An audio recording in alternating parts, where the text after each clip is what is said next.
حي على الفلاح.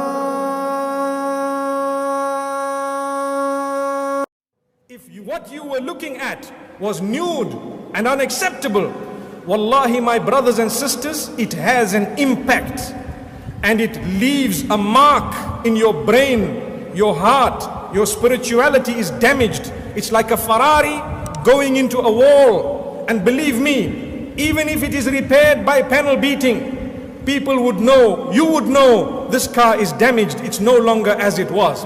Keep yourselves away from it. Wallahi, it cannot bring about any goodness.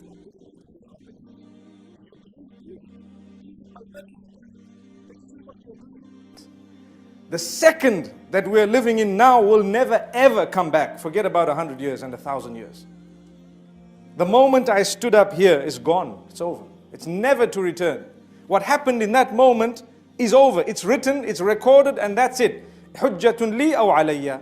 It's either going to be for me or against me on the day of Qiyamah. So I need to make use of it properly. There are two gifts of Allah subhanahu wa ta'ala that many people have not realized or are deceived regarding its importance and its magnitude and its greatness. What are the two things? Your health and your time. Your free time. Now here I know we're speaking of free time. That's because you're meant to be occupied in that which will benefit you, not in that which will not benefit you. Because you only live the moment once. What are these opportunities? The first one, the opportunity of your health before sickness overtakes you. When you're healthy, that health is temporary. It will definitely be tested. It will either go away in batches or sometimes completely. So you need to use your health. When you're healthy, make sure you do something constructive. Make sure you use that health in the right direction. Instead of waiting, and then when you're sick, you say, I wish I could have read Salah. Now I'm sitting, I can't even read Salah standing. And then Allah talks about the big one, and that's the one I really want to end this conversation with, even though there's more to go. But Allah makes such a big deal out of this subject that, again, just like there were 3 ayat about Judgment Day, now there are وَالَّذِينَ هُمْ لِفُرُوجِهِمْ حَافِظُونَ إِلَّا عَلَىٰ أَزْوَاجِهِمْ أَوْ مَا مَلَكَتْ أَيْمَانُهُمْ فَإِنَّهُمْ غَيْرُ مَلُومِينَ فَمَنِ ابْتَغَى وَرَاءَ ذَلِكَ فَأُولَٰئِكَ هُمُ الْعَادُونَ. 3 ayat about the same subject again. The only other subject that got 3 ayat was what? In this list. What's the only other subject that got 3 ayat? Judgment Day. Judgment Day and punishment. This is the next subject that gets 3 ayat. And you know what the subject is? Shamelessness. People who guard their privates. We live in the ultimately shameless world today. The world in which streaming videos off of any website are available on your mobile device. The age in which the pornography industry is a multi-trillion-dollar industry. The point of which, the agenda of which is to make sure every one of you is a consumer of filth in one way or another. That every man, woman, and child is exposed to this stuff, and they're hoping you are, so you become addicted to it, so you become yet another consumer. This is the gift of pornography to society. It's creating people, turning people into animals and perverts. And some of you, unfortunately, have that addiction. And you're watching this stuff online. And you're watching it and saving it on your apps and your mobile devices. And you don't feel bad about it anymore. You've justified it to yourself. And you feel bad about it once in a while, but you go back to it. And as a result, you think, oh, well, at least I'm not hurting anybody. At least I'm not doing it to anybody else. I'm just watching this stuff. It's okay. But you know what's happening to you? Inside, your soul is being just gutted. You have no soul left inside of you. So your prayers are empty and you can't even shed a tear in your salat because your heart is so devoid of the fear of Allah because of the filth you've been watching all this time. It's turned you from a human being into an animal. So you can't even look. A woman passes by and you see a piece of flesh walking by. You don't see a human being walking by that deserves respect. You check everybody out and everything out. You're constantly gawking and staring. You have a hard time putting your eyes down. When you're on the subway, when you're on campus, when you're at work, you're walking down the street, you know, you just can't help it. You see a billboard, you take a second look, you see a third look. You don't miss any opportunity to just to violate your soul with your eyes. You're addicted completely. And then you say, brother, how do I get khushu' and salat? What world are you living in? What world are you living in? Ayyuhal ikhwa, my brothers, Specifically my brothers. And I know some sisters have this issue too. It's a sad reality. This is a war. This is a war. This is more dangerous than any military war. This is the war that's destroying our souls. It's making its way into our homes. It's making its way, if I want to protect my children from this stuff as much as possible. But when my child goes to school, and it doesn't matter if it's Islamic school, there's a very high statistical likelihood that someone, a friend, with their iPod, with their mobile device, will say, hey, look at this. Al-adawa in Arabic means animosity. Allah says, whoever pursues their urges to be fulfilled outside of the halal, outside of the marriage, whoever pursues that, then they are engaged in an act of aggression. The question is, aggression against who? Because when you say enemy, then you have to say enemy of who?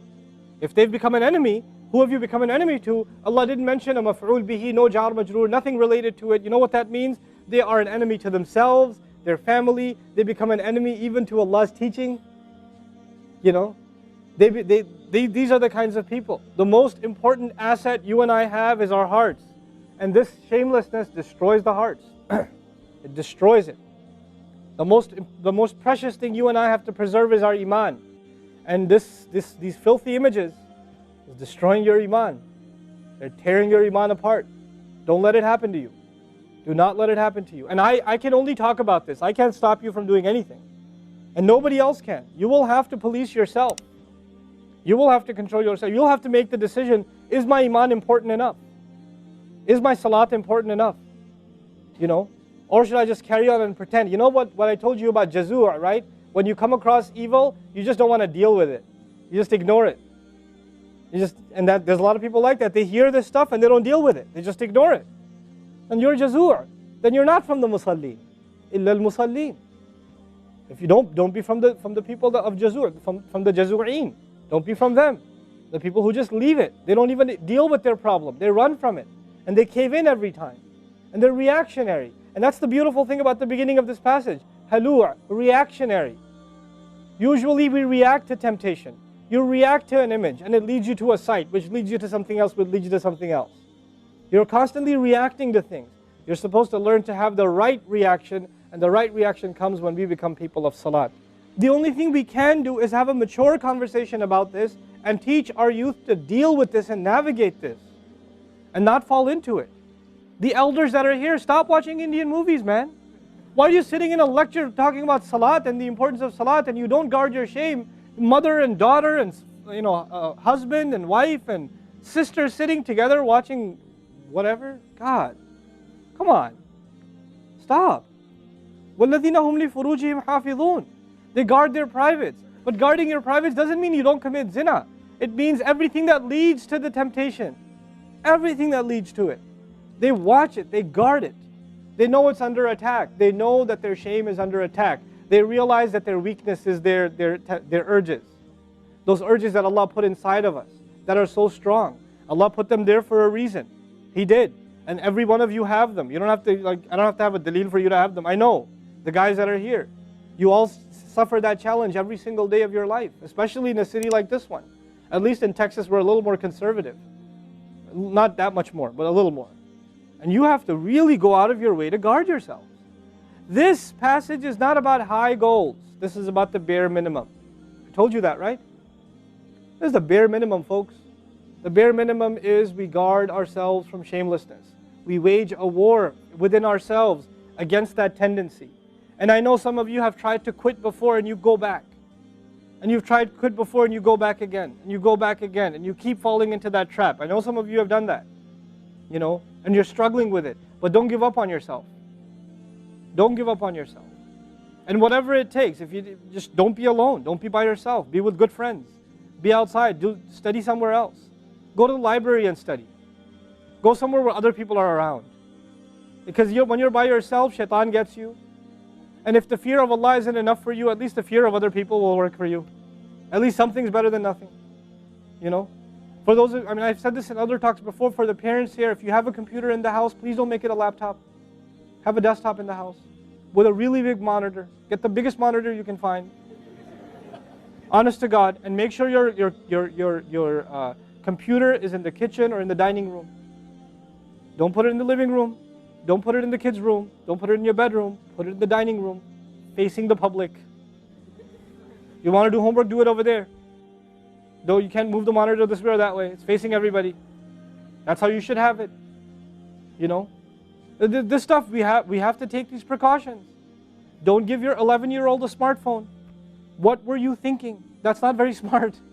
You know? Don't give them a smartphone. Why am I seeing kids in Islamic school, 5th graders, with iPhones? iPhone 5s. I don't have an iPhone 5.